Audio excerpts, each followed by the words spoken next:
This week on D Space Pride, a gay Star Trek podcast, we talk about some Star Trek news, talk a little bit about what we've been Star Trekking, and also review 2 episodes of Prodigy, Masquerade and Preludes. Thanks for joining us.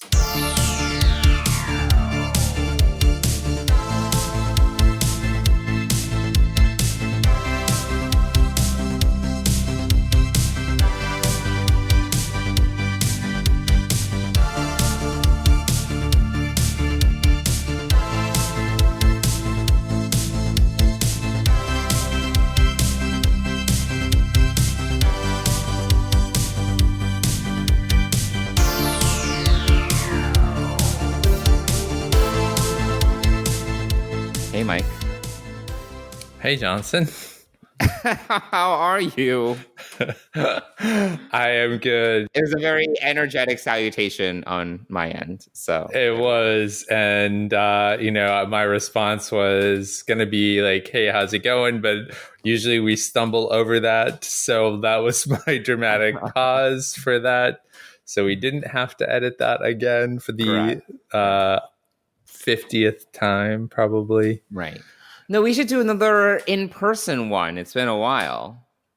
We should, yeah, definitely. We should get drunk, eat some gummies, and see what happens. Oh, gosh, eat some gummies. Yeah, I have some. I know you do. I know. Yes, but we don't we have some Romulan ale or something to open? Oh, I have Kanar. We have wine. Kanar. Yeah. Okay. They do now have Romulan ale, I believe, and vodka. Okay. So now they're starting to bust out the hard liquor. Yeah. Yep. I don't know what. I mean, Romulan ale to me would be Curacao, right? Curacao, probably. It's blue, right? I don't know my alcohols. No. But it's blue, so the only blue alcohol that I know of is Curacao or Curacao. I have no idea. I don't know. You've never had Curacao? I don't think so. Oh, okay. Or or it could be like vodka with food coloring. I don't know. No, it is not vodka with food coloring. But anyway, my first experience of Curacao was on spring break my senior year of college in Florida. So yeah, I don't think I know what Curacao is. I mean, it's a blue liqueur. I don't know. Not sure what the flavor is. I'll be honest. I don't even technically know what an ale is. What's an ale? What's an ale? I mean, is it a beer? I mean, typically, yes. Right. Not in the Romulan ale case, but an ale is a beer. Yes. Okay. I don't think that the Romulan ale is a beer, though. Right. No. But I don't know for sure. I have no idea. It could be. I didn't actually look that deep. I don't know into the release of it. So I mean, it's obvious to our listeners now that we're not two alcoholics that know our alcohol. Like wine. You're into wine. I very much so. Yes. Right. I like wine. Yeah. Yeah. I'm not really into alcohol in general too much. I mean, I like cocktails, but that's it. Yeah. Once in a while. I don't drink beer anymore, really, for the most part, because it bloats me and like it's not a good feeling. Right. I don't know if it's the hops or the whatever, but something it just doesn't vibe with my body. I just don't like the taste. No, I just don't like the taste of beer. So I didn't like the taste of beer until my senior year of college. Because I mean, what else do college kids drink but like shit water beer, right? Like Schlitz and not Coors. Well, Coors Light, I'm sure at some point, but also like Busch Light was another popular beer in college for me, and I didn't like any of that crap. Did not like any of that crap. Right. In fact, You're first mate.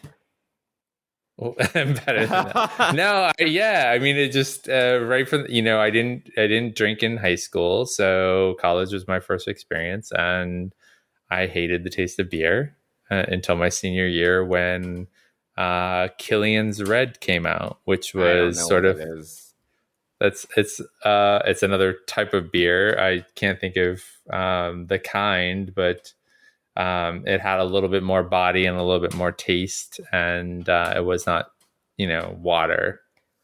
Okay. So, but yeah, more recent times. Because that was a long time ago. More recent times. It's mainly wine that we drink here. Yeah, you guys. Slash Prosecco. Prosecco's wine. Yeah. Yeah. Uh-huh. Yeah. So yeah, that's yeah. But I have no idea what Romulan ale is to bring this back around. So we'll have to do some research and see. This means we gotta try it. Yeah, I mean, Is it from the same people that do the Star Trek wines? I think so. I think it's like their whole their line. The whole shtick is Star Trek alcohol. And vodka is not that hard to make. But obviously there are a lot of different kinds of vodka. What's that? Have you had experience making vodka? No, I've never made vodka. No, I mean, it's not like you can just suddenly make it, but I don't know. I don't know what's entailed. I mean, who knows? We didn't really love the Chateau oh my God, Picard about it. It was not a great wine I like wine. I thought it was terrible. I wanted to spit it out. I gave you the whole bottle. I was like, I don't want this. Yes. I still have the bottle because I was going to bring it back to you, the empty bottle, because that was you should have. What am I going to do with that? Put it on your shelf. Yeah, right. No. As a I think that's a very appropriate, little. I'm not keeping the bottle. Don't give it back to me. Okay. All right, fine. I don't need more tchotchkes. You don't have a lot of tchotchkes. I have tchotchkes already. I found the pins that you gave me yesterday. I was rummaging. I was doing some cleaning, and I found some additional pins. There's a Pride pin, and then there was is it Enterprise or Discovery pin or something? I don't know. Yeah, it's the Discovery pin that should go on your tree because it's an ornament. I was all this shit. Oh my word. That is an ornament. Put a string through the Discovery. There's a hole at the top. Actually, I've got to dig out mine and put it on the tree as well. Now that I think of it, it's so much work. It's not work. Stop. Actually, you know what? Then I'm going to order you the Murf pin so that you have a second pin to hang on your tree as well. More pins. I'm good. They're not pin. In this case, these would be ornaments that you could actually hang on your tree. Sure. Right. So they come out for a month, and you put them in with all the other stuff. Tchotchkes for the tree is fine. That's okay. Yes. Because you put it away, and you only see it for a year. Correct. Yes. So you would be fine. Yes. And then So you need to hang your Discovery pin, as do I, and then. Yes, your favorite show. Yes, favorite. Congratulations to Anthony Rapp and his fiance. I don't know if they got married yet or not, but they had a kid through surrogate. Oh, okay. Yes, that's cool. Rye is the young human's name. So the young human's name is Rye. Yes. Okay, cool. Yeah. So congratulations to him and to his husband. Congratulations. / fiance. I cannot remember if they're married yet or not. I don't know anything about his personal life, so we should go. We should get tickets to go see his play, though.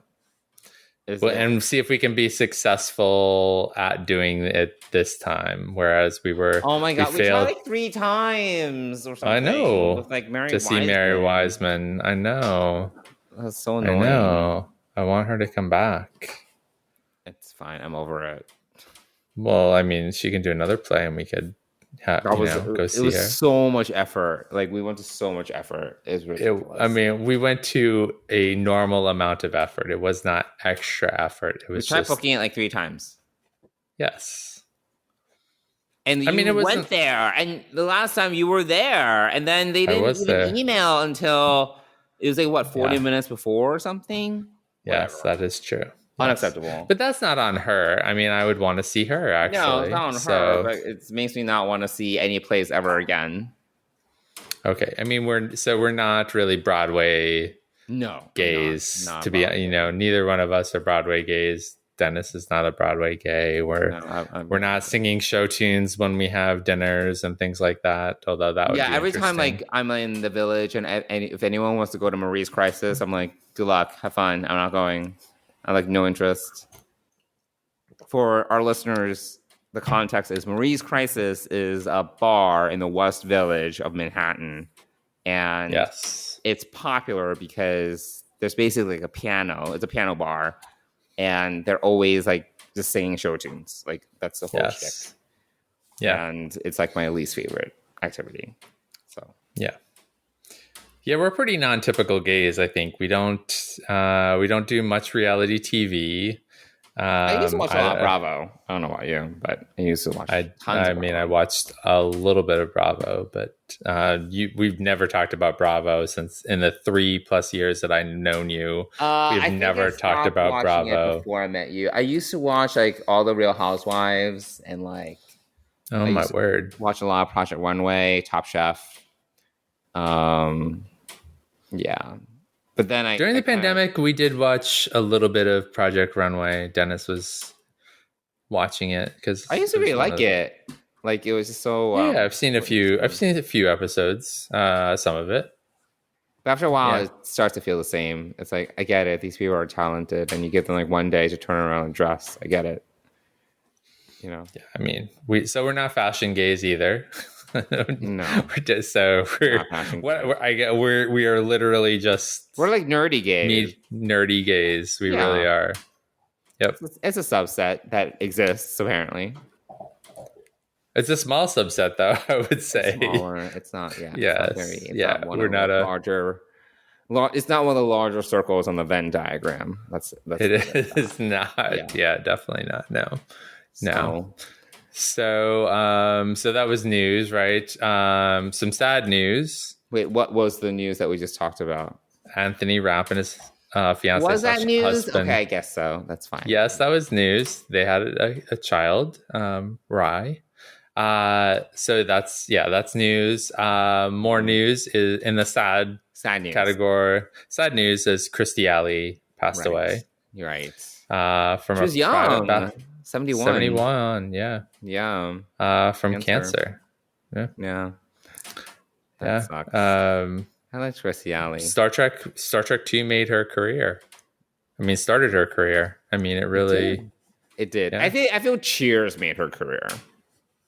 I think, more mainstream. Yeah, absolutely. I remember her from Cheers. Absolutely. Yeah. She was sort of like it was like 10 seasons. It was like forever. Yeah, but she wasn't on it the whole time. She came in. No, she came in the later seasons because I didn't really watch Cheers. Yeah. Oh, I did, but I can't talk about it now because I don't really remember other than Ted Danson being in it and Woody Harrelson. Right. I can't remember the blonde who started the season. Started the show, so there's this just back and forth between the waitress and Ted Danson's character. And then I think at one point when she left the show, Kirstie Alley came in and basically became the bar, like bought the bar or managed the bar or whatever. So there's a new dynamic with the show then. But yes, I would say that was do scenes outside the bar. Very few, I would say. Oh, they did. Okay, I don't. I don't remember. Actually, I can't recall off the top of my head. It's been a long time. I've seen like 4 episodes of Cheers. Like I've never gotten to it. Oh, okay. I mean, I watched the whole show, but I don't remember it because we've had so many different shows beyond that. So, right. But yeah. So. Lieutenant Saavik, she was 71. 71. Sad. She did a great job playing Saavik, and it was kind of a surprise to to come back to Star Trek 3 with a whole new Saavik, and that was sort of really strange. And then there also being this like playoff between David and Saavik, which seemed to, happen in that film, or, intimated that there was something happening behind the scenes.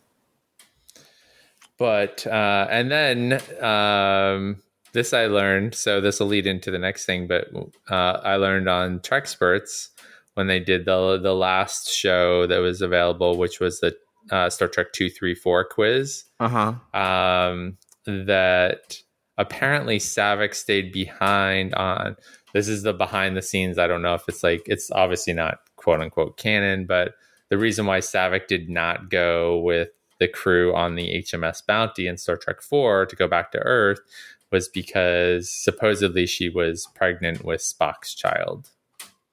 Oh. So I that was heard about this. Not on I didn't remember this at all. Yeah. So of the whole Ponfar situation. Yes. So I had no idea about that at all. Yeah. So I learned something new on Treksperts, but yeah. Speaking of the Star Trek movies, today is the 31st anniversary of Star Trek 6, The Undiscovered Country. Oh. December 6th. Yeah. December 6th. Today. Yes, that is today. 31 years ago. Wow, 31 years ago. Gosh. Yeah, correct. Yeah, it's been a while. My second favorite movie. Right. I know it's your first. My favorite. Yes. Whereas Wrath of Khan is my favorite. I recall. Hence, the love of Lieutenant Saavik, who is kind of new and kind of like a entry point for a lot of people. She was sort of like she wasn't very Vulcan. Was she half Vulcan or full Vulcan? Well, so there's, I don't know how canon or not canon it is, but I think she's half Romulan, half Vulcan. I don't know. That sort of sounds familiar to me. So, by the way, you have a single white hair that is poking out of your head. Yeah, no. I know. Wow. It's like getting like Rogue from X-Men. I have like one single white hair in the middle of my forehead. Is that all? That's the only one I can see. You're telling me that's the only white hair. I'm old, man. Okay. Mike, I'm old. All right. I'm getting there. We don't need to talk about being old. I'm older than you. See? It's right here. Our viewers can't see anything, but Mike can. It's like right here. Yep. Oh, it was standing out. It was like shining a light on the white hair. The other ones. Look at this. Oh yeah. Yep. Look at that. Yeah. Yeah, I'm dying. I don't have that problem necessarily. Obviously, well, I don't have hair. So well, you know what, Mike? Everybody dies. So everyone dies. Everybody dies. Like, yeah. Is that like dies as in dead or dies as in DYES dies? Well, in this case, it's both, I suppose. I suppose so. Yes. In my headcanon, I'm talking about dies as in death. But yes, but it's more appropriate to talk about dies. And are you going to dye your hair? I don't know. I have friends that do. I don't know how I feel about it. I mean, I am occasionally vain, so I wouldn't be... You're occasionally vain. I wouldn't be surprised if I thought about it more. But, I mean, I don't know. I haven't really given it much thought. I'm open to going either way. Let's say that. But dyeing just seems like so much work. Like, I mean... It's a lot of work. I don't know. I don't know what I want. You know me. I hate exerting effort. You do. You really do. I'm surprised that we've been able to record 103 episodes of a podcast. Well, that is also doesn't require me like walking or doing anything. Like dyeing my hair would require me doing it myself, which is a lot of work, or going to like a barber or a salon every 3 weeks to get it dyed or something. What do you mean every 3 weeks? Because then your roots start showing and then it doesn't look good. It starts to grow out. Okay, fair enough. I mean, Yeah, think about it, bitch. Like, I yeah. don't remember other people's dying schedule, so Yeah, I but you don't have to know. get at least your roots done because after 3 weeks, there's like probably like half an inch showing, or quarter of an inch showing, not half an inch, quarter inch. I suppose if you're, yeah, yeah. You know, so All right, that's a lot of effort. that is, and I love that we've gotten to hair dyeing through Kirstie Alley's You're death. the This is one interesting. that pointed out my white hairs. I did. It was quite obvious on the screen, so that's why I had to call it out. Okay. Thank you for your observation. You're welcome. So condolences to Kirstie's family. Oh, right. Yes. On her passing. Very much yes. So. Yeah. Yeah. So Mike, was there any other Star Trek news? Those are the big things that I've seen. I mean, you brought up the anniversary of Star Trek 6. Yes. Yeah. Well, Mike, I know. Go ahead. I do know that there is a new Star Trek novel by David Mack coming out next Tuesday. I got so many of them. There haven't been actually. I keep on looking forward to more Star Trek novels, and this one is the only one. It's like been, I don't know, 3-4 months. It's an original series story. Okay. Also set in the Vanguard universe, which was another like novel only spin-off series that I think Dayton Ward, Kevin Dillmore, and David Mack all wrote for that. They wrote alternating books for this series, Vanguard. So that's coming out next Tuesday. So I'm excited about that. Okay. Some Prodigy books are coming out, I think, in January. Oh my god! I wonder how also Prodigy DVDs are coming out in January as well. DVDs? I know, right? Oh my god! They can't even like get out like a Murf plushie, and they're like busting out DVDs for DVD. All the teenagers that have the DVD players. Oh, whatever. And, that's hilarious. Like, come on. I don't really know. I mean, like, I don't think Prodigy has like the widest audience. Like, it's smaller. I just don't know if books are like, I mean, sure, but I don't know. See, I would disagree with you on the Prodigy audience because I think that it covers the gamut of the audience. I just don't see much on like, I think what I'm also gauging it by is like, and this is how some people are trying to gauge like streaming platforms because there's no like centralized way of doing it, is like looking at like conversation and chatter and coverage, and there's just not a lot of people talking about Prodigy. Like, like people just don't, there aren't many people talking about Prodigy.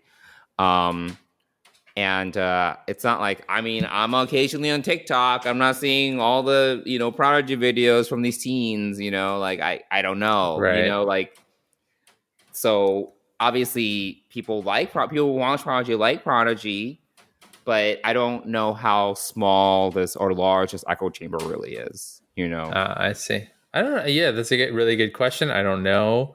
I also feel like it's sort of like that TikTok generation isn't necessarily the audience.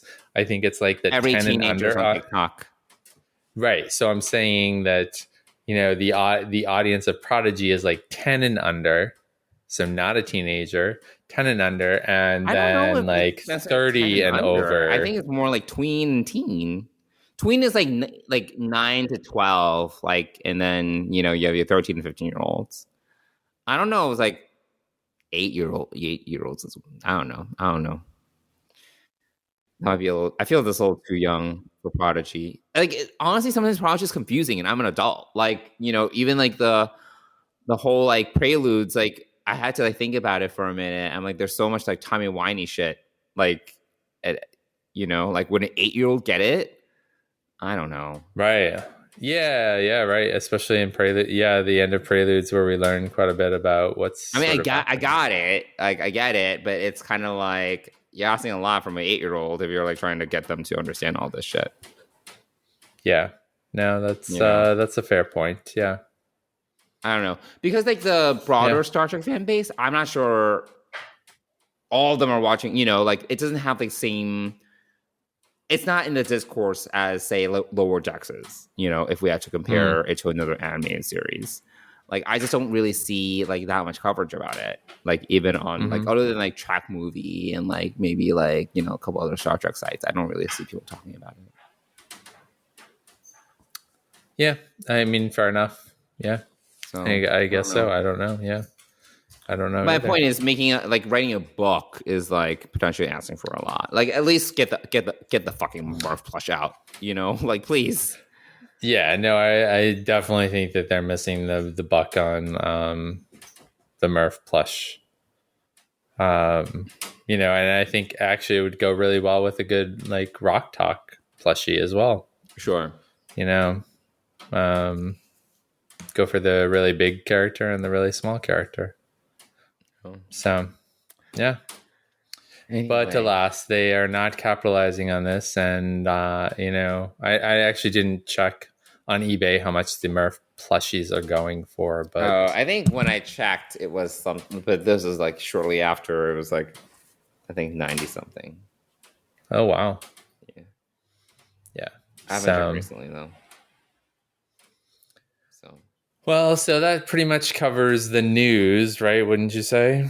I mean, there's not much else happening. So. Well, I mean, we've been talking about it, but we did finally have our stint on Treksperts last week. We did, yes. Yeah. We did record. Yeah, it was a great time, actually. I had a really good time with Davey and Joe. And I was like, what's the other guy's name again? Because I didn't remember. Thank you for remembering. Of course. That's what I'm here for. Remembering human names. Yeah. For you, Data. That, you know. Yeah, it was fun. What was I going to say? Yeah, that was a really good time. Yes. And then I did end up going. You did better than you thought you would. So, hey. Yes, no spoilers, though. Yes. Yep. Yes, I did. I am proud of my performance. Yeah. And I think I could have done. I think I could. Not that buzz, really. Okay. I mean, I did almost drink I drank like 3/4 of a bottle of wine. Are you serious? Yeah. Oh my God. But I was fine. I mean, I really was fine. Wow. I mean, it was just a bottle of white wine, my standard. But and then I ended up going to that party for a little while after. Oh, right. The holiday party. And the holiday party. You were like, get me out. Yeah, it was. Well, one, I really encouraged myself to go, even though I didn't want to. Because I was kind of tired. It had been a long day. And then we just podcasted for like almost 2 hours. And, I know. It was long. And I was kind of like tired, but I did force myself to be social and go out. And then I got there and I knew no one there, right? Except for the host. Mm-hmm. And so that was a little weird. And then I did. Can't believe you stayed like an hour. I stayed an hour because I started talking to this really nice straight couple, and yeah, we had some good conversation for a while. And then they were getting ready to leave, and I was ready to leave because Dennis was out for a work dinner, so I knew I needed to get back to take Hamish out. So it's things like that where there are certain points that I regret all the life choices that I've made up to that point. It's like, I can't believe I'm here. I regret everything. And I wish I could just teleport myself to a different location. Yes, I think one. That's my perspective. Yeah. I'm an introvert for sure. I know you claim to be an introvert. I think you're more of an ambivert. I think you go between the two. Yeah, but I'm still more of an introvert than an Yes, extrovert. I think in unfamiliar situations, you are definitely the introvert. But I mean, when you're with your groups of friends, you are definitely not an introvert. That's different. And you have a lot of friends. So, sure. Yes.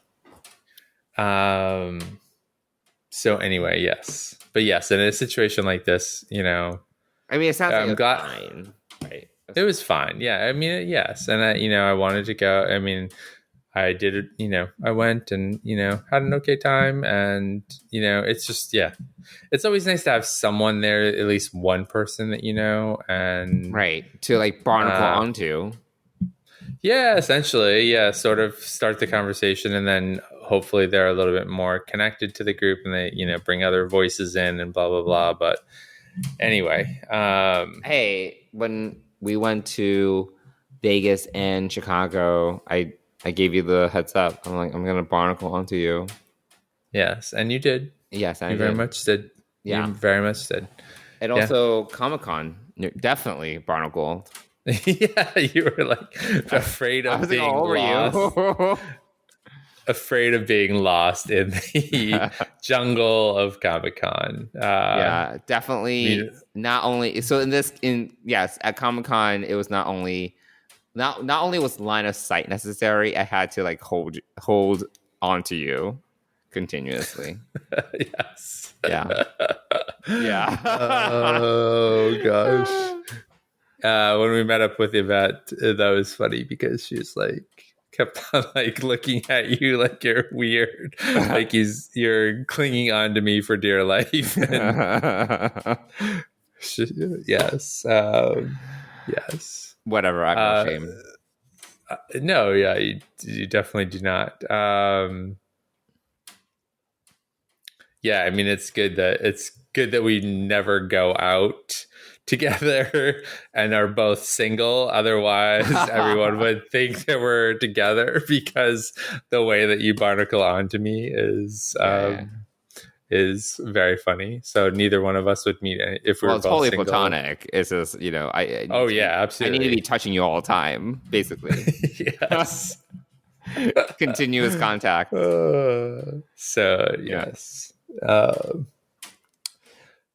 But yeah, so we did our Treksperts thing. That was fun. Mm-hmm. And you were inspired to rewatch a few things, right? So this leads us. I was, yeah.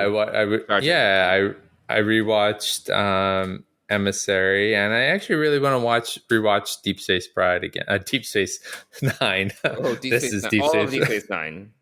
I'm sort of, because I'm sort of. I mean, I could go through it and pick and choose episodes, I guess. That would be fine.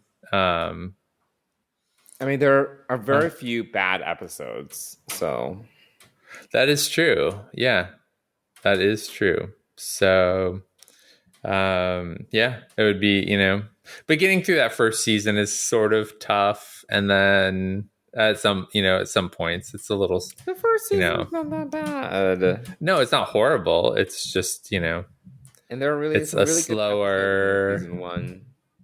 Yeah, no, there are. Yeah, it's been a while. So yeah, I was in. I had watched Prodigy, then, or I can't remember what order I watched these all in, but I watched Prodigy, then I watched Emissary, and then I watched Ghosts of Illyria. And before that, you rewatched Generations. And before that, I rewatched Generations. Yeah, it's been a while since I seen Generations. Yeah, I like Generations. I mean, it's not like the best, but something about it. I don't know. I like Generations. Yeah, I mean, for me, I really do like I like Generations. Obviously, it's not the best of the Next Generation movies, but I mean, First Contact is really impossible to beat in that regard. So, but I like Generations because I'm a original series movie fan. So Star Trek 1 through 6, I really enjoy. I mean, I enjoy obviously some of them better than others, but so for me, Generations really does do what it's meant to do, which is span the generations, bring them together. and it's sort of a movie handoff. It is a movie handoff to the Next Generation crew. So it is, yeah. So yeah, and it also fills in the gap with the Enterprise B a little bit, the launching of Enterprise B. Sure, yeah. And things like that. So yeah, and it's got a little bit of Christmas in it, so you can't fault a little bit of Christmas there. Never been a reason for me to want to watch or rewatch Generations, but sure, there's some Christmas. Okay, well, I mean, so yeah, I mean, yeah, and obviously you see the death of the Enterprise D, which is sad, but yes, so there. Yeah, no, I really like Generations. Yeah, so I've done some Star Trek-y stuff, and I pre-ordered David Mack's book, so that'll be in my audiobook queue for next Tuesday, which will be great. And and maybe I will continue to watch Deep Space Nine. You should watch more DS9. Absolutely. I don't know what's next on my rewatch list, but might need to think about that. Yeah. I'm watching some other non-Star Trek stuff, but we're not going to go into off topic this week. So. I watched so much non-Star Trek stuff. That was a big yawn. Yeah, and thank you, Johnson, for yawning into our podcast. So, if our audience wants to drop off now, I'm here and I'm present. Johnson is clearly bored. No, I'm just tired. It's been a long day. But sure. No, yes. I've been I've been watching a lot of non-Star Trek. So, we don't need to talk about all those shows. No, we don't. Yeah. But the funny thing, too, is, the last time we recorded, we did not know about the future of Prodigy, right? So right after we recorded... Right, because we didn't know what they were going to do. Yeah, so right afterwards, we, literally the next day, I think that from our last recording, we got... which was 2 weeks ago, actually. Right, the next day... the people informed. No. So we had no idea that they were going to drop the next 5 episodes. So rounding out season 1. So we are going through the final 5 episodes of Prodigy for season 1. Thank goodness. And then I'm assuming we're going to have a break because that seems to make sense time wise. Yeah, we'll have a 1-month break basically. Yeah. And then we are Picard season 3. Which I have hopes for, but, I don't know. Yes. It's hard to say.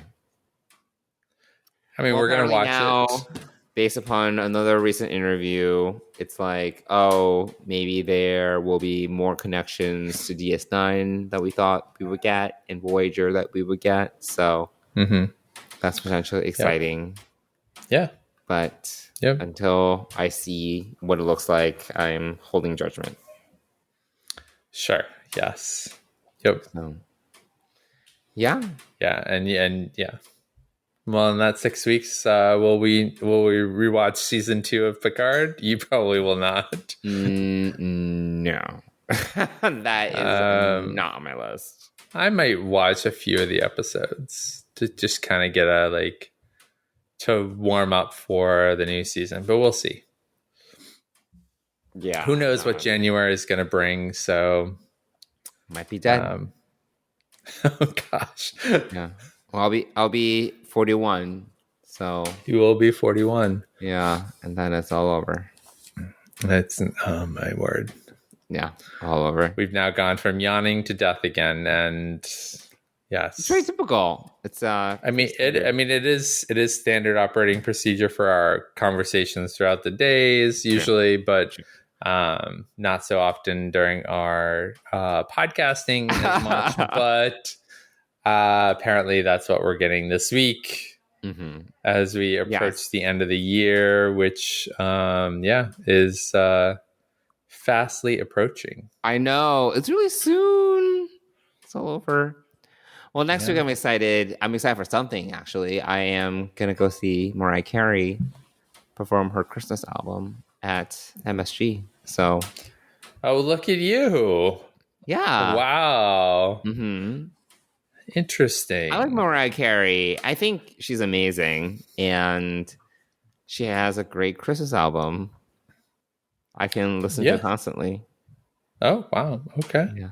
So I don't think I knew this fascination with Mariah Carey about you. So. Okay. It's not really, I wouldn't describe it as a fascination. I just think that she's pretty great. So I don't know. Sure. I wouldn't describe it as a fascination. That's a little weird. It's like, it makes it. It's not an obsession. Like stalk her. When did you start listening to her album? Was it the day after Thanksgiving, or was it before Thanksgiving? It was the day after Thanksgiving. I thought about listening to it like right after Christmas, but right after Thanksgiving. I talked myself down after Halloween. I'm sorry. Oh, after Halloween. Yeah, November. Yeah. Okay. All right. So yes, you are. There's a little bit. I stick with my original word of fascination. So there is a fascination. No, but I taught myself down from that, and that wasn't just Mariah. That was like Christmas music in general. I see. Yeah, Mr. Thanksgiving.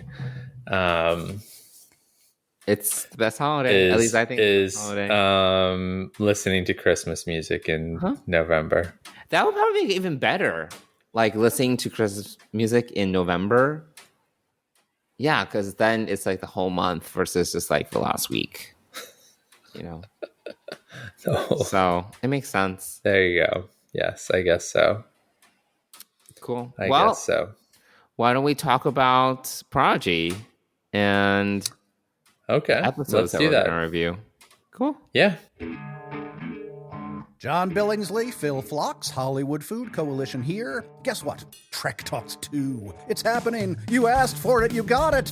January 14, 8 hours of premium Star Trek entertainment, amazing guests, mad cappery, insightful social commentary, musical interludes. Support HoFoCo. Check us out at hofoco.org, helping people in need for almost 40 years. 10 a.m. Pacific, 1 p.m. Eastern, on the 14th of January at trektalks.net. Live long and mark your calendars. Again, trektalks.net. Yeah. All right. Well, first up is Masquerade. And I am trying to remember this episode, which I watched over Thanksgiving when I was hanging out with my mom in Staten Island, along with probably Pete Davidson. And name dropping. That's awesome. Yeah, that's Mom great. And Pete Davidson. That's right. All the name drops. Yeah. I mean, I don't think there's anybody else from Staten Island that's noteworthy, but whatever. I'm sure there are. But yeah, Mike, what did you think about this episode? Well, I'm trying to remember it as well. I mean, as a whole, the whole thing is Dow discovering. Yes, right. So there is that whole piece of. I think that was a huge reveal of the episode. Murf is active and changed, right? Right. So we've got Murf, the little person who's causing havoc. Mm-hmm. Yeah, I mean, aside from the fact that I can't believe that a Federation starship is just, driving around the neutral zone without causing a lot of ruckus. Interstellar War. Yeah, Interstellar War. That's I think the most challenging piece of this for me. It's great to learn about Dal and to have him kind of go through this. Learning about himself and then acceptance of himself by the end. Right. And so we have Okana kind of usurping him as the captain guest starring role. Right. He's sort of usurping attention. And even Dal is having what's the word I'm looking for? having fantasy. No, he's having fantasies about Okana being like, sucked out of like, right, airlock. Yeah. So I thought that was kind of funny. Spacing him. Yes. So there's some jealousy on his part, and the one thing that stands out for me in that episode is that, after he's gone through the genetic modifications and they're going back up the space elevator, Gwyn says to him, you're not going to be as good as Okana is. You're actually better. And I thought that was a really nice moment between Gwen and Dal. Sure. So I thought that was nice. Yeah, I thought that was, because there's a little bit of sparks there, I think, or there's a connection. They definitely have a connection. There always has been between Dal and Gwen, for sure. Yeah. Yeah. So, I thought that was kind of interesting. So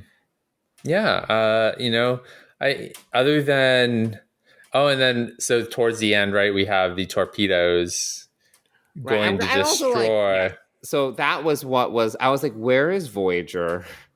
Because they're obviously outside the neutral zone.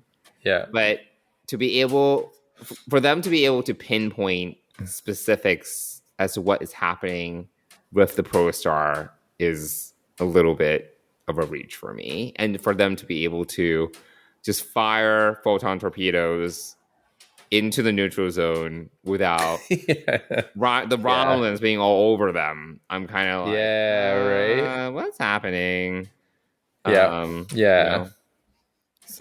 there's a few things that I think are more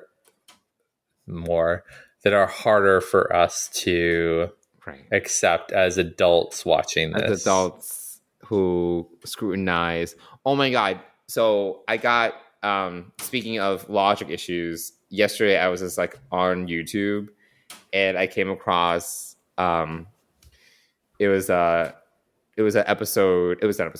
video about Discovery and the turbo shafts. Oh no. And I was like, it bothered me so much. I started watching like 30 minutes of like people like breaking down turbo shafts on Discovery and the Enterprise and how little sense it makes. And they were saying basically if what we're seeing on screen in the season 3 finale of Discovery is real, like it actually should, like the Discovery should be like 55 decks tall or something like that. It was like ridiculous. Like, the scale of it needs to be that large in order for what we're seeing to even make sense. Like, in terms of the amount of space that we're seeing in that finale. And like, I don't understand. I just don't understand. And of course you have these, you're the thing about Star Trek that I think is feature and a bug is that you have all these fans that are like very much fixated on like the science and the realism of, it's not Star Wars, because Star Wars doesn't bother with the science. They don't care, right? Like they don't care about the science. It's almost like fantasy. Like Star Wars is almost fantasy. Like with Star Trek, they try to like make it as realistic and seemingly possible as much as they can. Which is why so much so that they have a scientific advisor. Yeah, it's like, bitch, on the show. Like, something about this, like like dimensional space. Like why like turbo shaft? That makes no sense. Yeah, I mean that's much more egregious though than this. What we're talking about in regard to the Dauntless being able to pinpoint exactly where the rotor is. That's actually not as bad, like compared to Discovery. So I guess everything's relative. Anyway, not to go on a tangent. But. Wow, that was a major tangent, and one that if anyone has been listening to us for a while, we have talked about before. Shocking. Yeah, it's groundbreaking, as Miranda Priestley would say. But I do think that, we as older fans do scrutinize these things, and we think about the logic of it. I mean, if you're a kid, you're probably like, whoa, like, you're probably not. It doesn't bother you.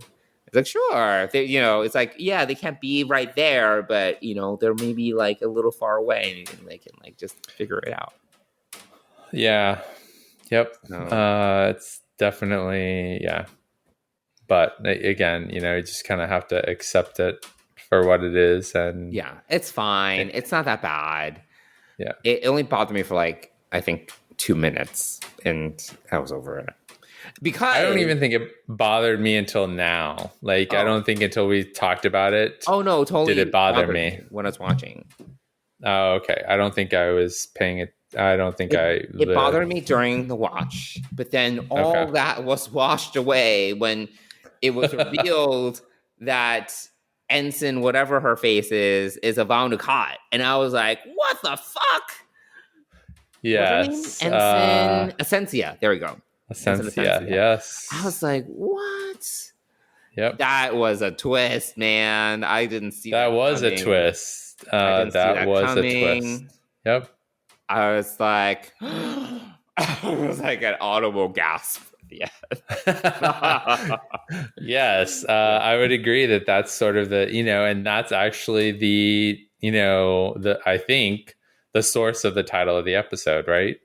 Because I don't really think it applies to anything that's going on with the actual Protostar crew. Right. I think with down a little bit because like with the whole like, genetic modification thing, he was trying to be someone that he wasn't really, Okay. All right. Wasn't being true to himself because of, his insecurity. Right. So he wanted to like, put on a mask as it were to. Okay. I see. Yeah. All right. Fair enough. So I think it makes sense. Okay.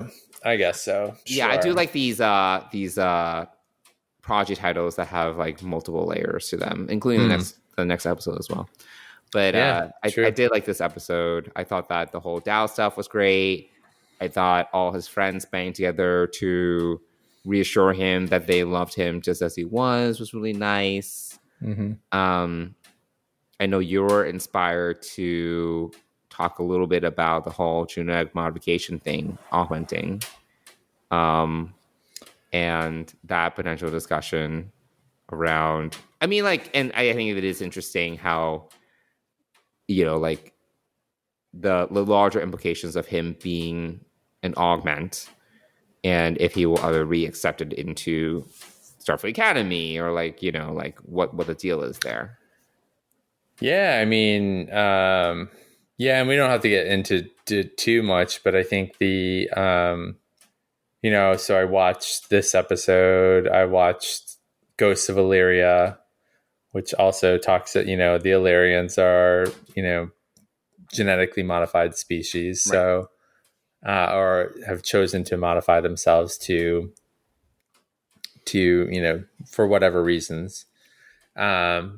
But in that case, as well as Spock as Spock hypothesizes, he does not have fact, but he hypothesizes that those beings that saved him and Pike on the planet were actually colonists who were going back. And then I think there's some information on that scroll that he does take with him. Yeah, the big scroll thing that thing. Yeah, and actually watching this and then going back to thinking about the finale of Strange New Worlds, that scroll I almost feel could come in handy for Una's defense, or however we get her out of that. Which I'm assuming that we're going to. I mean, maybe I could be wrong. We're going to, yeah. But we'll have to see what happens. But there's a season I am looking forward to. That is a show that I am looking forward to. Yeah, I'm excited. Season 2 of Strange New Worlds. We don't have a date yet, but that's funny because I thought that we kind of surmised, or that it was hinted at, that it was going to come after Picard. I think that maybe would make sense, but I don't think anything's been announced yet. Yeah, I guess not. Yeah, some reason I thought that there was like. I mean, they wrapped production before Discovery did, so I imagine that they're well. Oh yeah. Composed. I mean. Oh yeah, no, I would think that they're very well into post at this point. I mean, we're talking about like by May. I feel that they would be able to have it ready, but. Oh yeah, no, I guess I felt like maybe one of the previews we saw. Didn't it hint at spring of 2023? Oh, I don't recall. I feel like there was something about spring of 2023. But anyway. So anyway, this whole idea of genetic augmentation or augments, there's a lot of it in this episode, Ghost of Illyria, episode 3 of Strange New Worlds, but it also kind of comes back to Dal. And so suddenly there was this article on Trek Movie, I think it was, that talked about, is genetic manipulation or engineering the last great prejudice of the Federation? And by great, not meaning like positive great, but like big. So, I'm intrigued by this discussion because I think that, originally when the original series and Space Seed was kind of announced, probably the, genetic engineering was in its infancy or even its protozoic stage. I don't know. Okay. You're the scientist, not me. But I'm wondering if, it felt like a threatening thing back then. And, to some extent, full on like manipulation of your genome for whatever reason outside of like health and things like that seemed to be maybe the area where we're still unsure about genetic engineering. But I don't know, you're the scientist. Do you have some thoughts on this? I always thought it was odd that there's this basically societal wide ban across the Federation when, the eugenics wars really just happened on Earth before way before the Federation was even founded. So I don't really get why. I don't really get why it's like the entire, every planet that joins the Federation, it's outlawed. It's a little bit much. It seems a little bit much. So I think that has always been a curiosity to me. I mean, I don't personally like. I don't really have. I'm the kind of guy. I'm like, put a chip in me. I'm like ready. I'm kind of ready for science to kind of just bring us to the next level. So I don't really have too many qualms when it comes to the ethics around science. Obviously, there are certain boundaries, I think, just from a do no harm standpoint. But I think that, like genetic modification, I think I personally don't have any issues with it. I have no issues with like stem cell research, things like that. So I'm pretty kind of like personally open-minded about that stuff. So to me, it's kind of like, yeah, it's like, I'm personally pretty open to it. When it comes to an issue in Star Trek, it's interesting, but I'm also kind of like, it's so like the kind of genetic modifications that they're talking about is so far off right now from what we are capable of that it's kind of just like, you can probably see it as like an analogy for something else, like, or whatever. I actually don't think it's that interesting, like personally as a topic. I'm just like, sure, they can get rid of it, or I can see both sides of it. It's like, sure, whatever.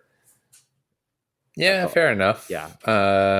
Yeah, I just think it's, it's an interesting, it's not in the forefront of our daily discussions. It's not like, and it's not like so obviously analogous, right? It's not like that like TOS episode where they're on a planet and like half the people have like black on the left side and white on the right side. Oh yeah, and, like, right. Yeah, whatever that.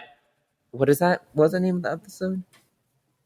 I believe it's Let This Be Your Last Battlefield or something. Oh, yes, you're correct. Let's be your last battlefield. So it's like, that's kind of interesting because it's like, it's, Star Trek has never been particularly subtle. So it's like, okay, I get what they're trying to go for. And I understand the analogy that they're trying to draw here and the commentary that they're trying to say. But when it comes to like genetic augmentation, I'm kind of like, I don't really know, like, is there like commentary on that? Like, is what kind of commentary can we draw on that? It's like, don't, I guess it's like, don't defy nature, I guess, something. But like, I don't know. It's not as like, it's not for me. It's not so easy to make that association to kind of like our present day, like prejudices and like, like predispositions as a society. So I'm kind of like, meh. It's just so far, it feels so far removed, I suppose. Yeah. No, yeah, it is. Yeah, I just thought it was interesting to me to have watched Prodigy and then just to pick up on Ghosts of Illyria and just watch that episode and then suddenly see the article. I was like, oh, interesting. And we really don't have a 32nd century version of that in Discovery yet. So No. Not yet. So we don't know where it's kind of evolved. Well, to I mean, you can point. kind of say that, like, with it's not like a 1-to-1, but the whole thing with Gray and his golem and Culwer being like, yeah, you can make it whatever you want. It's kind of is that. If you think about it, like you're putting like a sentient being into a body of their choosing, and they can. Basically, he couldn't make himself. He couldn't get himself like 3 legs if he wanted to. I suppose like nothing would have stopped him. So I feel that like that is maybe the closest analogy that we have. Okay. Yeah. So potentially by then it's no problem. It's like whatever, no big. Right. Yeah. We'll have to see if that comes up in the next season at all. But anyway, so that was, that's something that came out of that and out of watching those 2 episodes and whatnot. But anything else on Masquerades that you want to talk about? Is it Masquerades or Masquerade? I guess it's Masquerade. I think the other thing that came out of this episode was Rock Talk kind of fully embracing her love of science and just being like, yeah, Murf can be security. I'm just going to go over here and focus on science. And kind of being true to what she wanted to do. Yeah. No, that was the other thing. Good for... And there are some, I mean, we don't need to get into it, but I think there are a number of Easter eggs when you look at that, that display of what Dal is made up of. Like there's a little bit of, there's like human, I think Kazon, Klingon, Vulcan, obviously, species 8472. Oh, really? Yeah. Oh, wow. Species 8472 is in there. Oh, okay. Proto-Organian was one. Do you hear about this? Huh. Like, no, I did not. It's like the Organians, but like pre-Organians, the pre-non-corporeal versions of the Organians, I suppose. I guess so. Interesting. So there's some in there, which is, it's like, oh, it's kind of interesting. Interesting. No, did not pick up on any of that. Yeah. So yeah, cool. No, I think I like this episode. I think it was strong, and it definitely left us on a cliffhanger. So yeah. All right. Cool. Shall we talk about Preludes next? Yeah. I can start with this one. Again, Star Trek is not subtle. We begin the episode with Janeway listening to a Chopin piece. It's like prelude it's prelude number 4 or something. That's literally the name of the piece. It's like, got it. Like, here we go. And I really like this episode. I mean, it was kind of, I texted you. I was texting you about this. it's kind of an info dump, but I thought that it gave us a lot of good backstory between, and it was interesting the way they set up. It was almost like kind of like short stories. You know, it was like really just like, yes, it was a series of short stories. And yeah, I thought it was done well. I feel that they could have weaved some of those backstories into other episodes. They didn't have to give us like one episode with all the backstories, but it still felt better than, you know, like whoever, Lieutenant, what's his face? Like Bryce? Is it Bryce or the Asian guy on Discovery? Let me stop Reese. you all in the middle of Reese. this emergency and tell you my sob story of my upbringing. And that was not just Reese. That was, you know. Reese. No, I'm just saying like one example. It's like, oh yeah, red alert! I need to tell you about my story. It's like better than that. It's like here at least they're fixing stuff and they're like waiting for the proto drive to charge, and it's like, yeah, why don't you have sharing time? You know, it makes more sense than what we got in Discovery Season 4. Let me just say that. And now I feel like I need to go back and be like, because I feel it's like particularly pronounced on Season 4, but I'm like, has this happened before? Like, is this consistent? Like, because Season 4 was bad. It was a lot of that. In any case, I'm not going to get up on my Discovery soapbox because I would never get off. But this was better than that. It made contextual sense. They were like in a room together, or they're fixing things together, or waiting for the proto drive, whatever. They were like sharing time, you know, makes sense. But I do feel that, you know, it would have sort of shown a little bit better to have given us a little bit more of that, like scattered throughout, like the past 16 episodes, you know. Yeah. But I really did like the info dump on the whole Valnucot situation and Prodigy, the Protostar having arrived in the future, 50 plus years in the future, and them weaponizing it. And then we know what happened to Chakotay. Chakotay's in the future now. We know this. We know where he is. We know where he is. He's like in the, I don't know, the 2430s or something, basically. But he's on this planet. He's on their home planet, which I don't remember the name of. Solum. Okay. So not only is he in the future, he's on a planet that hasn't been discovered yet. So I have a prediction. I'm raising my hand. Prediction that the first half of season 2 is going to be about trying to get to Chakotay. It's gonna be a Chakotay rescue mission. Oh wow! Okay. Because I think by the end of this season, I feel they're gonna find a way to, like, you know, like figure out the whole weapon and free the crew of suspicion that they are, you know, they're criminals. But I feel next season is gonna be, I don't know if, like, because the crew, the Prodigy crew still needs to, like, they still need to be in command of the Protostar. So I don't think they're all just gonna go to Starfleet Academy. That'd be kind of weird. So I don't know, is it like maybe like the real Janeway is on the Protostar and like somehow she's working with them to like go to the future? I don't know. I feel there's something there. Okay. But I feel that that's interesting. I feel that we're gonna go on a Chakotay rescue mission next season. Okay, interesting. I did not think about that, so that's very interesting. Yeah. Well, what did you think about this episode? I enjoyed it.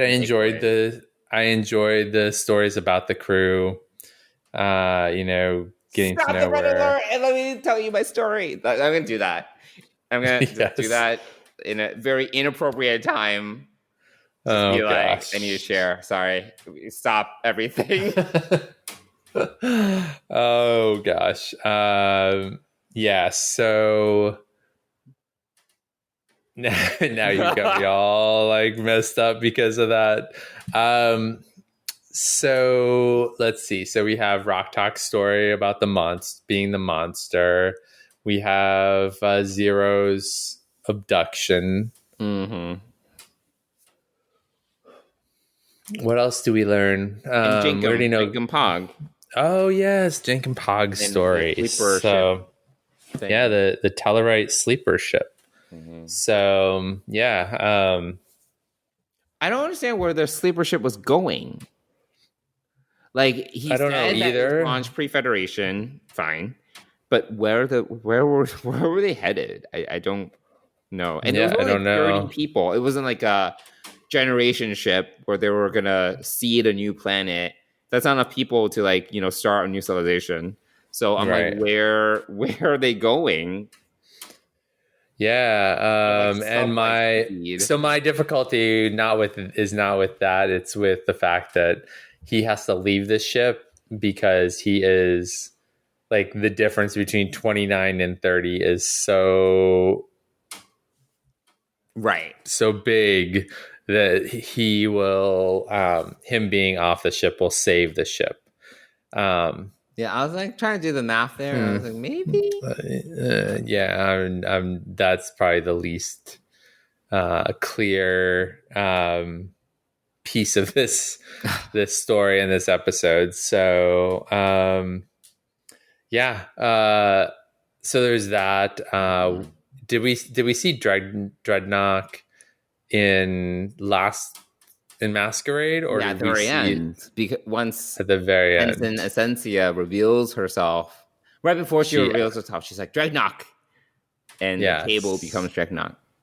Yes, so we've got Dreadnought back, but it's not the same Dreadnought. It's not the same Dreadnought. So we learned that you get a Dreadnought, and you get a Dreadnought. Yes, I wouldn't mind. Yes, I do not want a Dreadnought. What? Like the Dreadnought would like defend you. It's not like it's like but it's an evil robot essentially. Yeah, but it obeys your command.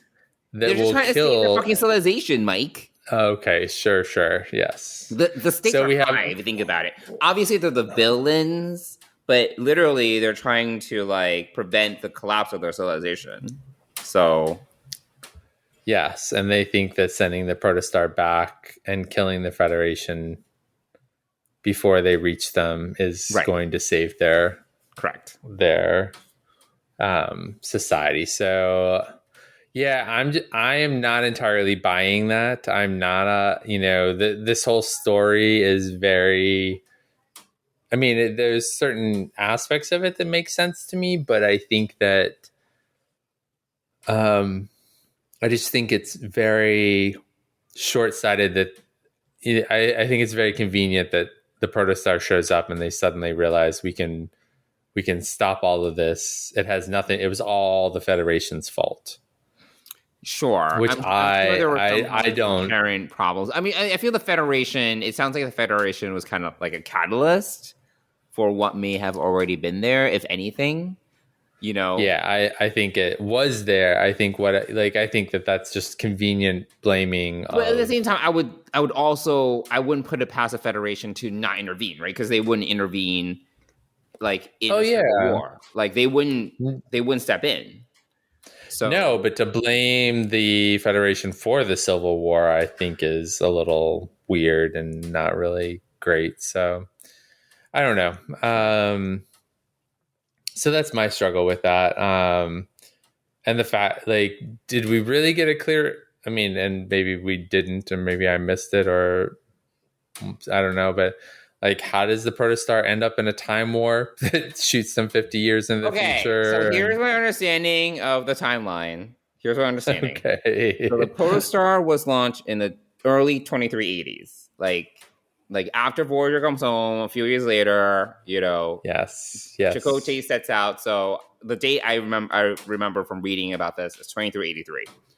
Okay. So Chakotay sets out for the Delta Quadrant, and they get caught in a temporal anomaly that shoots them at least 50 years into the future, because we know that the Federation makes first contact with Solemn.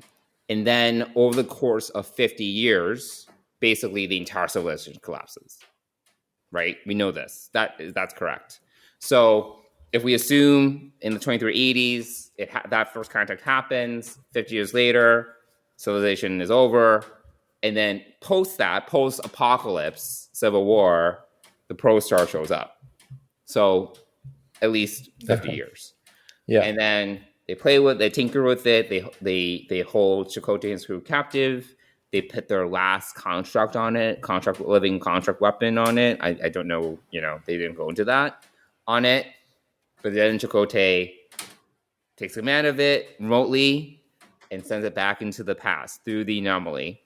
So we know it goes back, and we know that at least the diviner, and who's the other one? Who's Essentia now? I don't remember her name, to be honest. Okay, whatever. So diviner goes back, and diviner has been searching by 2383-ish. He's been searching for 17 years for the Protostar. We know this, right? Because he said, even this episode, I looked for 17 years. And that's where we are now. So we know the Protostar was around, basically, like the diviner basically arrived in this time in the 2360s. Right? Yes. So we also know that the Protostar probably arrived before him and got stuck in Tarsa Mora somehow. That we don't know. We don't know how that all happened yet. But he's been searching for 17 years. So we can assume that the Protostar came back 67 plus years, maybe? Okay. And wow. The diviner has been searching for 17 years up until where we are right now in 2383-ish. 2383, 2384. Around this time. So this is my understanding of the timeline. I feel there are some variables in here that still need to be fleshed out. It is possible that the Protostar arrived after the diviner and got stuck in Tarsa Mora, but I don't recall exactly how many years he was searching for the Protostar on Tarsa Mora specifically. That I don't remember. Wow. I need a PowerPoint and a timeline. I'm sure someone has written like a timeline or, yes, put together a timeline or something. I can't seem to find... Essentia has only been around for 3 years. So she arrived in like 2380 or so. Okay. So she infiltrated Starfleet. We don't know if there was an ensign Essentia that she killed off or if she... But 3 years is a very quick timeline to join Starfleet because it's at least a 4-year program, because Kirk was able to pass in 3 years, right? So most likely she killed an ensign and took her place. Right? Oh, interesting. So, because I can't see years, how, it's doubtful. Okay, I don't see a new name for Essentia yet. So no, she has a name. She says it. Yeah, it's not in the memory. It's not memory alpha. But I'm glancing really quickly. I would think it would be highlighted. It is not. So, yes. Oh, and there's also the Order. Remember the Order was created? That's what they both... now known as the Vindicator. The Vindicator. Thank you. Yes. So... Vindicator. There it is. So man, so that's a lot of strings there. So this is why I'm like, how is an 8-year-old supposed to understand this? Like, come on. Yeah, I mean, you're right. I can barely understand this, and I could use a PowerPoint for it, and probably even then I'd still be confused. So anyway. Yeah. So I think it's a little too confusing, but it's fine. So at least we know Chakotay is alive. He's in the future with his first officer. Wow. Don't know about the rest of the crew. And what was the other thing I was going to say? Shoot. Oh, then Vice Admiral Janeway goes to Essensia's quarters and gets knocked out by the diviner when she comes in. as she sees the Vindicator and Dreadnought. And her personal log or whatever that I saw today or whatever went a little bit deeper into her suspecting that maybe the diviner knows more. Like kind of gives some off the, like, not some stuff that was in the episode, but gives it's like, when did she record it? Yeah. On the way to Essenzia's quarters. On the way to the she quarters. Recorded this. So anyway. I have a feeling that it's annoying, but I have a feeling that Ensign Essentia is going to pretend to be Janeway. It's going to be annoying. Oh, wow. Yep. Yeah. Oh, because you've basically ruined the whole show for me now. She's going to become Janeway. Next year they're going to go to moles. I hate moles. I hate when people impersonate other people. It's so annoying. Yes, it's horrible. But I have a feeling that's going to happen. I mean, it makes sense. So anyway, now we're in this situation. Now we're going to go back to the story. Right. Now we're going to go back into a story. Maybe the Protostar crew saves the real Janeway or something. Who knows? Right. Who knows how this whole, like, mimicking of, like, how Essentia became, or the Vindicator became Essentia, how that's going to work with Janeway. Like, I would imagine you have to keep Admiral Janeway alive. I don't know. Who knows? Anyway, so, all right. Well, anyway, I'm here for it. It's the only Star Trek we've got on TV, new Trek. But I'm glad that we kind of know the whole story now, or most of the story, and now we're going to get back. I wish there wasn't as much time travel. I feel it's a little unnecessary, but it's fine. There's a lot of stuff in there, but okay, there we go. We'll find out more about it, I'm sure. Yeah, probably in the middle of the second season, kind of like this episode. Maybe. No, so you got to figure that I don't know. They've been cleared for 2 seasons, so that's 40 episodes. We are at the 16th episode. Right. They're clearly working well into season 2 now, but who knows when we'll get that.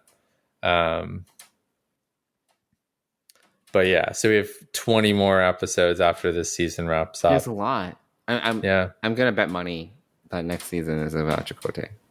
Okay, I think that's great. I think these are the sorts of things that bring in the adults. Bringing in, like, at first it really was just a children's show per se, and then we get the whole, like, at the 10th episode we get the whole Vice Admiral Janeway showing up, right? Or was it the 9th or 10th episode we get that? The 10th. I feel like I think it's the finale of the first half of the season. Yeah, that we see the Dauntless for the first time. Yeah.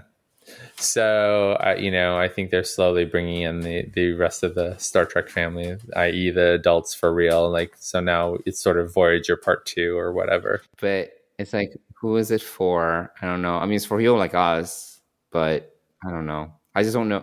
That's the thing. I just don't know, like, the audience. Is it too? I mean, it's definitely for kids. Everything that this is, geared towards is for kids. So, except for this little bit of story.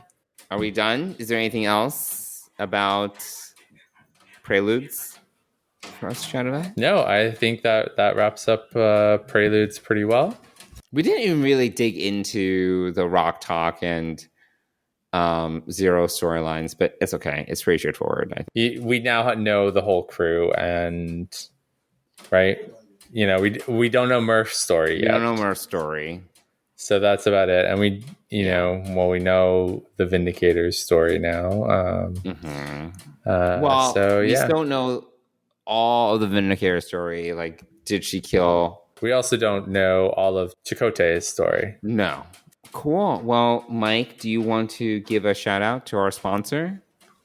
Yeah, absolutely. So Fansets sponsors Deep Space Pride and the Trek Geeks Podcast Network, and they are the purveyor of fine pin collectibles. outstanding quality, just an amazing workmanship, and an incredible team who runs Fansets. So if you head on over to fansets.com and look at the new releases. So for early December, we have a new Lieutenant Commander Delta from the Future Imperfect timeline. And we have another one of my least favorite characters. Thankfully, it's not Peanut Hamper, but it is from Lower Decks. The Frozen Badgie pin has come out.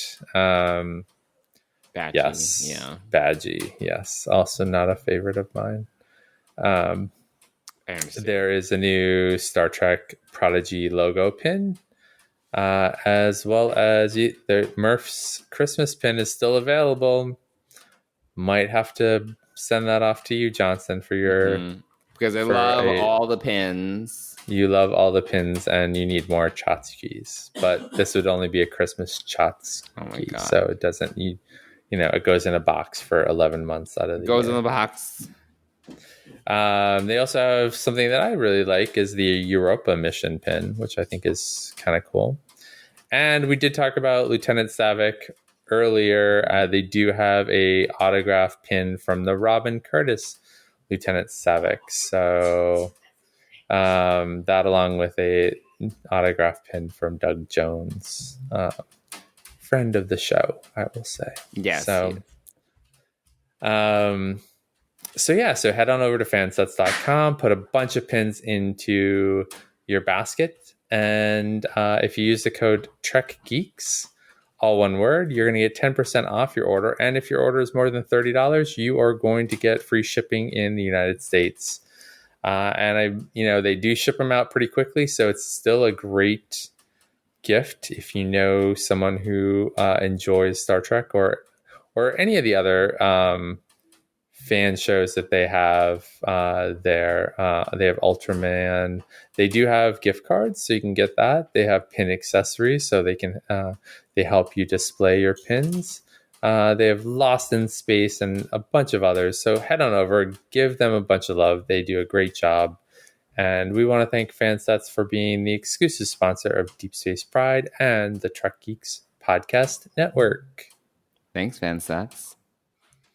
Cool. All right. Well, we would love to hear from you all. When it comes to Prodigy, where do you think season 2 is going to go? Do you think Chakotay is going to be saved? We want to hear all of it. You can find us on Instagram and Twitter at Deep Space Pride, and you can also email us at deepspacepride@gmail.com. And we would love to hear from you. Or at least Michael would love to hear from you. So there we are. Well, I mean, you've been responding to stuff, some DMs as well. I barely so my own DMs. Are you that popular that you receive? No, there are too many forms of communication. It's just too much. I can't. That's why I want the chip of my head. Just ping me, ping my head. I want to check 8 different platforms. Sure. Yeah. Just saying. No, that's hard for. It's fair. It's fair.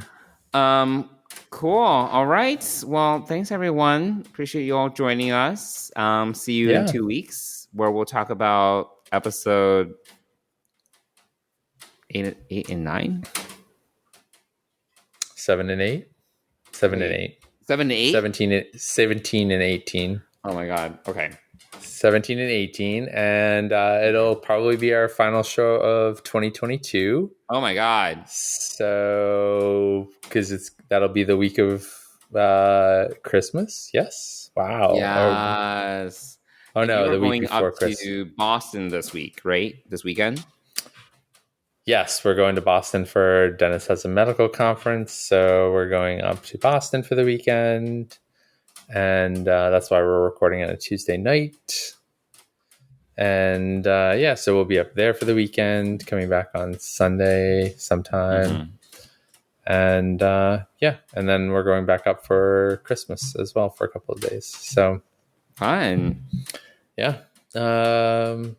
So a little bit of traveling, not to a warmer climate, which is what I prefer to travel to, but colder. But here we are. Yes, here we are. It's winter in the Northeast. So, yep. And you're going back to Staten Island for Christmas, right? So, Right. Yes, yeah. I am. Yeah. Wait, so when are you going to be in Boston? What days? Well, we leave on this Thursday in 2 days. No, for Christmas. Oh, don't know exactly. Yeah, figuring that out. I mean, 23, 24, 25 probably. You mean Christmas Day? I would imagine so. Yes, but a day or two before that as well. I get it. Yes, Cool. So yeah, so our next episode will be the last of 2022. So maybe we'll talk a little bit about our Star Trek New Year's resolutions. Okay, sure. Things that we want in Star Trek in 2023. Sure. And things along that. So yeah. Have you figured out your mantra for next year? Do you have one? I have not. So I don't have one yet. I mean, it's still figuring that out. Do you yet? In progress. No, I need to think about that. Yeah, in progress. Yes. Yeah. Yes, it's got the in progress bar, and it's it's like 10, downloading 10 or 15% along. So it's like on dial-up. It's like very slow. So maybe we'll talk a little bit about our New Year's resolutions, if any, or our theme for next year. We'll figure it out. But thanks everybody for listening to us. We appreciate you. And we will see you back here in 2 weeks. Bye, everyone. Bye.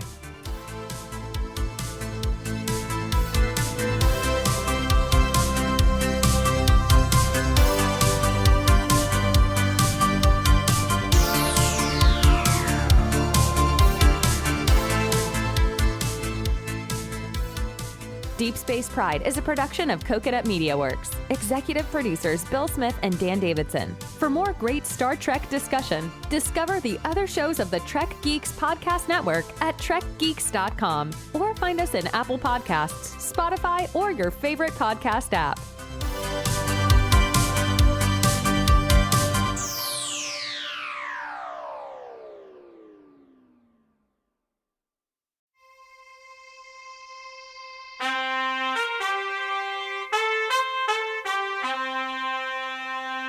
Coconut.